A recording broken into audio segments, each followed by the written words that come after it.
Amahoro y'Imana bane namwe mwese abadukurikiye, turashima Imana yatwongereye umunsi wo kubaho, turashima Uwiteka ugira neza umunsi ku wundi, icyubahiro kibiki.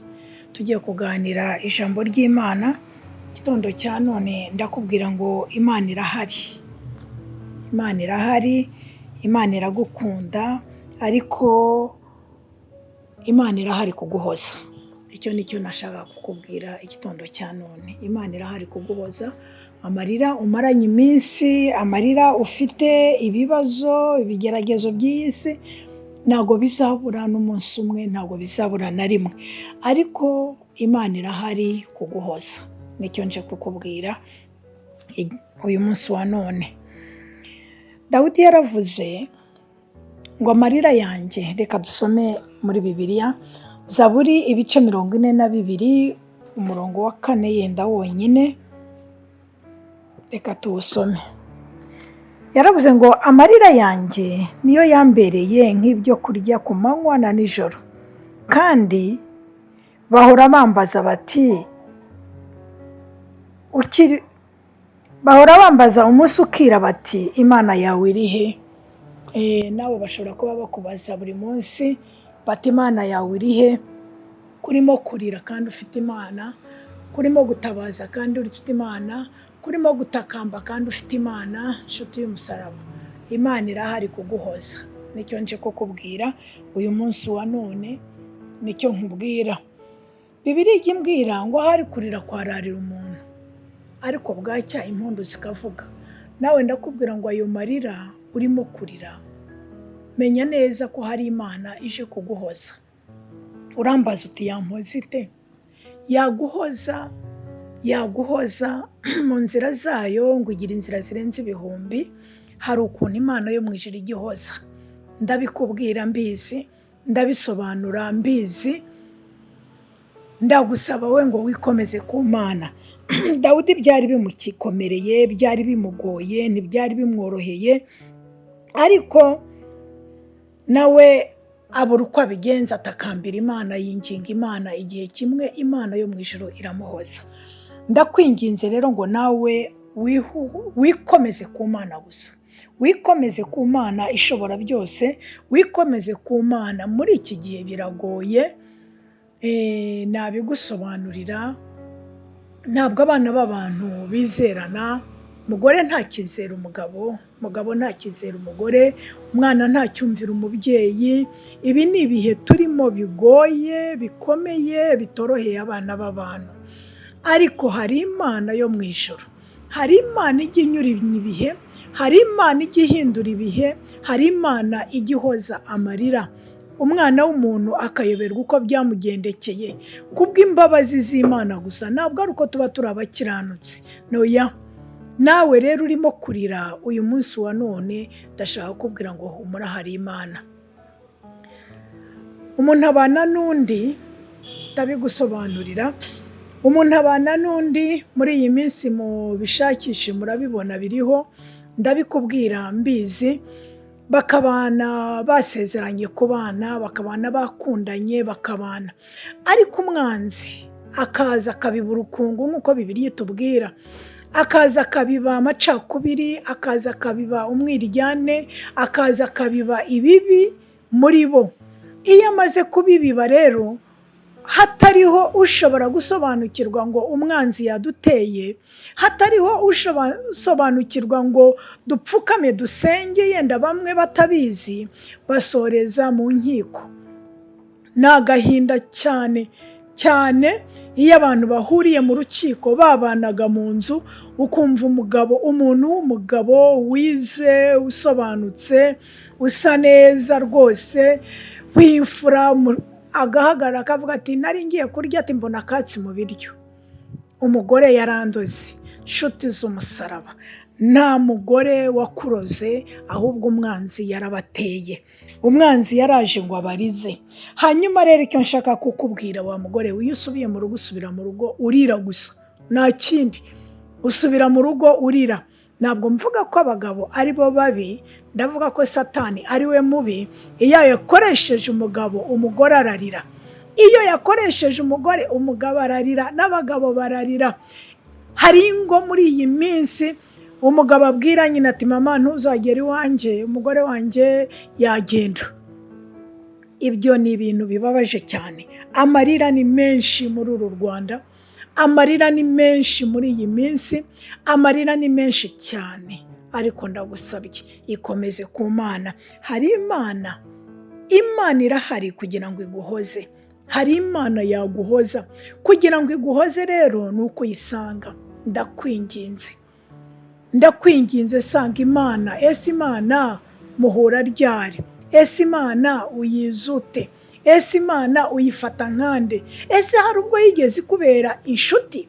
Ese hari ubwo yigeze ikubera umucunguzi? Ese hari ubwo yigeze ikubera umurengezi? Uwampa ukamenya Imana yawe niyo yonyine ishobora kuguhoza amarira, ikongera ikagarura isura ya wa mugabo mwahuye cya gihe cya mbere, ikongera ikagarura isura ya wa mugore mwahuye mbere. Ntabwo umugore ari we kibazo cyangwa umugabo ari we kibazo, ntabwo nyokobukwe ari we ukuriza, ahubwo hari umwanzi ukuriza. Nawe rero ndakwinginga. Dawidi yabwiye umutima we muri icyo gice cya 42 ku murongo wa 6. Ntabwo nashatse gusoma hose, nawe ujye ufata Bibiliya wisomere biragufasha. Yaravuze ati mutima wanjye niki gitumye wiheba? Yabwiraga umutima we, si uko ibimwihebesha bitari bihari, si uko ibimubabaza bitari bihari, si uko ibimuriza byari bivuyeho, ariko yasubije umutima impembero nk'uko umunyarwanda avuga. Asubira inyuma abwira umutima we ati mutima wanjye niki gitumye umpagararamo? Niki gitumye mutima wanjye, niki gitumye wiheba? Niki gitumye umpagararamo? Ujye utegereza Imana kuko nzongera kuyishimira agakiza kayo. Nawe yaba wategerezaga Imana, nawe yaba washakaga Imana, nawe yaba wegeraga Imana, nawe yaba wabwiraga Imana, ni ukuri yo yonyine niyo ishobora guhoza amarira yawe. Nawe bwira umutima wawe. Ijambo ry'Imana rirambwira ngo nta kirusha umutima w'umwana w'umuntu gushukana, ngo ugire indwara ntiwizere no gukira. Iyaba mwari muzi ko Satani agira ishusho nyinshi, iyaba mwari muzi ko Satani agira ishusho nyinshi, nawe wakavuze nka Dawidi ugahindukirira umutima wawe, udahindukiriye umutware wawe, ukabwira umutima wawe uti mutima wanjye niki gitumye wiheba? Niki cyatumye umpagararamo? Niki ukawubwira, ukarwana n'umutima wawe, ugatsinda umutima wawe, ukanesha umutima wawe. Numara kunesha umutima wawe, urasanga umutware wawe atari cyo kibazo, urasanga umudamu wawe atari cyo kibazo. Amarira Uwiteka arayaguhoza, ariteguye kuguhoza amarira. Dawidi yarongeye aravuga ati Imana niyo buhungiro bwacu. Yesu atugirire neza. Turacyari muri Zaburi, tugiye ku gice cya 46 umurongo wa 1. Yaravuze ati Imana niyo buhungiro bwacu, n'imbaraga zacu, n'umufasha utabura kuboneka mu byago no mu makuba. Nshuti y'umusaraba, nta kindi kintu cyaguhoza ayo marira ufite igitondo cya none. Ndimo kuvugana nawe urira, ndimo kukugira inama yaguhoza ayo marira. Nuko ikibazo utagishakira ku mwana w'umuntu, ahubwo ukagishakira mu mutima wawe Satani yicariye. Umbabarire kubikubwira nnyo. Iyo Satani yinjiye mu mutima, aguha amaso areba abandi, aguha amaso areba ibindi, ariko banza uhindukize amaso wirebe we wenyine. Hindura amaso wirore wenyine, uvuga uti ariko ndi wa wundi. Iyo njya kuvuga kanaka, jewe ndi wa wundi. Ese jewe ndimo kuba uwo narindi we cyagiye, ya myaka 5 ishize, ya myaka 10 ishize, ariko no mu myaka 2 bisigaye biba. ya myaka ishize, muri ya mezi yashize, uku niko narindi, uku niko navugaga, uku niko nasaga, uku niko nasekaga. Numara kubisobanukirwa, numara kwisobanukirwa, ugashobora kwitsinda we wenyine, uzashobora gutsinda n'ibyo bikuriza. Ndakwinginze umutima wawe ugarukire Imana, uwugarurire Imana, nawe uwubwire nka Dawudi uti niki gitumye wiheba? Umutima wanjye niki gitumye wiheba? Ikintu rero cyatuma utiheba, nkubwire icyatuma utiheba, no kubaza umutima wawe ubaza, wamara kuwubaza yenda ntibikundi.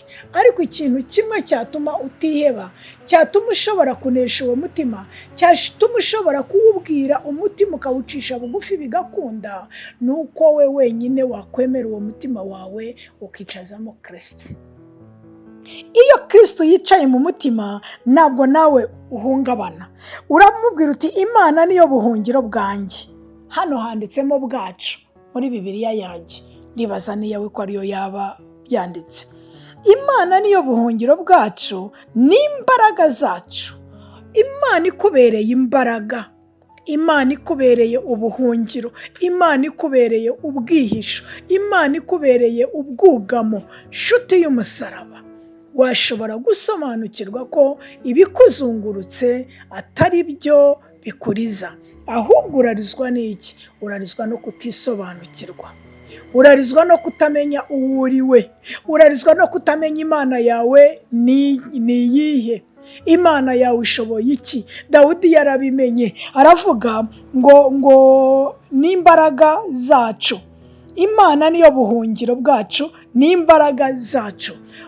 Noneho bikure mu bwinshi, ubishyire muri wowe wenyine, uvuge ngo Imana niyo mbaraga zanjye, Imana niyo buhungiro bwanjye. Yesu atugirire neza. Ndashaka kubwira ngo nushobora kwifata ku Mana, nushobora kwegera Imana, nushobora guhungira ku Mana, niyo yonyine iri buguhamagare, buguhanagure ayo marira. Niyo yonyine, nta yindi. Dawidi yaravuze ati numufasha utabura kuboneka mu byago no mu makuba.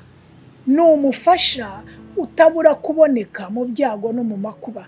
Numara gusobanukirwa uyu mufasha uboneka mu byago akaboneka mu makuba, numara kumenya neza ngo uyu mufasha ashobora kugufasha akagukura muri izo ngorane zose, akagukura muri ibyo bibazo byose, akagukura muri ibyo bikugoye byose, nshuti y'umusaraba, ntabwo wongera kurira, urarekeraho, urihanagura. Imana iraguhanagura kuko iragukunda kandi irakuzi. Ngirira ubuntu uyemerere, ngirira ubuntu uyishake, ngirira ubuntu kuko ijambo ry'Imana rirambwira ngo nkunda abankunda kandi abashakanye umutima, bashakanye imbaraga bakambona. Ndakugira inama yo gushaka Imana kurusha gushaka avoka, kurusha gushaka abajyanama, kurusha gushaka shaka Imana yo mu ijuru. Imana yo mu ijuru izaguhuza, nukugira inama nyayo, nukuyobora muri iyo nzira yawe, nuguha gutsinda umutima wawe, nuguha kwinesha wowe ubwawe. Nushobora kwinesha, nushobora kubwira umutima wawe uti tuza ntumpagararemo, ukayibwira nka Dawidi yarayibwiye umutima we ati mutima wanjye, ese niki gitumye umpagararamo? Niki? Niko yawubwiye. Harawubwira ati mutima wanjye, niki gitumye? Niki? Wajya utegereza Imana yawe, urampagararamo mu biki? Nawe nushobora kuwubwira, ukabwira umutima wawe, ukabwira uti niki gitumye umpagararamo mutima wanjye? Mutima wanjye, niki gitumye wiheba? Niki gitumye umpagararamo? Umutima wawe uzagusobanurira igitumye uguhagarayemo, hanyuma nawe ntabwo uzarwana n'umwana w'umuntu, uzarwana na cya kindi kirimo gutuma umutima wawe uguhagararamo. Ndakwinginze rero nshuti y'umusaraba, ndagusabye ngo uyu munsi wa none wongere witekerezeho, wongere usubize umutima wawe mu gitereko, wongere uhagarare ushikame, wongere ubwire amarira yawe ko umutima wawe ukubwiye kuyahanagura. Nakubwiye ngo Imana irahari kuguhoza. nta kindi guhoresha keretse ijambo ryayo. Ijambo ry'Imana rero riravuze ngo umutima wanjye ni iki gitumye umpagararamo. Usanga umutima wawe uwubaze, numara kuwubaza umutima wawe uraguha igisubizo kibuza ayo marira yawe kongera kumanuka. Dawudi yari yayarize ararira, abwira umutima we ati mutima wanjye niki gitumye umpagararamo. Umutima we wari wamunaniye, yari yananiwe kuwufata. Uhereye hejuru kuri 3 aravuga ngo umutima wanjye ugirira Imana inyota, Imana ihoraho, nzaza ryari ngo ngaragare mu maso y'Imana. Umutima wanjye ugirira Imana inyota. Yari yarashoboye kunesha ibimuriza nubwo yariraga, kuko umutima we wagiriraga Imana ye inyota. Arangije amaze kubisobanukirwa arawubwira ati wa mutima we niki gitumye umpagararamo, niki gitumye umbuza amahoro, niki gitumye umbuza gusinzira, niki gitumye utwara amahoro yanjye, niki gitumye unyereka abandi ko ari babi ko jye ari ndi mwiza. Arawureba, arawusobanukirwa, hanyuma arangije arawubwira ati tuza, tegereza Imana. Nawe rero uyu munsi wa none ndakubwira ngo tegereza Imana, hanga Imana amaso, shaka Imana n'umutima wawe wose, wegera Imana. Imana ni inshuti, Imana ni umujyanama, Imana ni umubyeyi, Imana ni byose kuri byose. Iguha umutima muzima, ikaguha amaso mazima, warangiza warora wa wundi warebaga mu bubi ukabona nawe yahindutse mwiza kubw'ubwiza bw'Imana bumuriho. Imana yo mu ijuru ibaha umugisha kandi ibagirire neza. Reka dusenge. Uwiteka Mana igira neza, wowe waremye imitima, ndakwereka umutima ubabaye uyu mwanya wa none aha mucunguzi wanjye. Ndakwereka umutima wihebye, ndakwereka umutima urira mwami w'abami, kuko wewe nyine ari we wawuhoza. Ndasenze mucunguzi w'ubugingo ngo usange umuntu wihebye, usange umuntu wabuze uwabwira, usange umuntu wabuze uwaganyira. Rimwe na rimwe uwaganyira nyaguhora ku ngoma niwe korera ibidakwiye. Ndakwinginze papa, reka buri muntu ahanga amaso wowe kandi mucunguzi w'ubugingo kugirwa inama, umuyoborwe aho yagirwa inama nzima, kugira ngo uwera wa Isirayeli, umuntu wawe, umukobwa wawe, umuhungu wawe, umwana wawe ashobore guhagarara ashikamye adatsinzwe n'uburiganya bw'umwanzi. Urakoze Mana ko ari ugiye guhoza abarira. Ishimwe n'ikuzo n'icyubahiro bibyawe mu izina ryawe ryera Kristo mwiza turasenze, amen. Amahoro y'Imana bane namwe.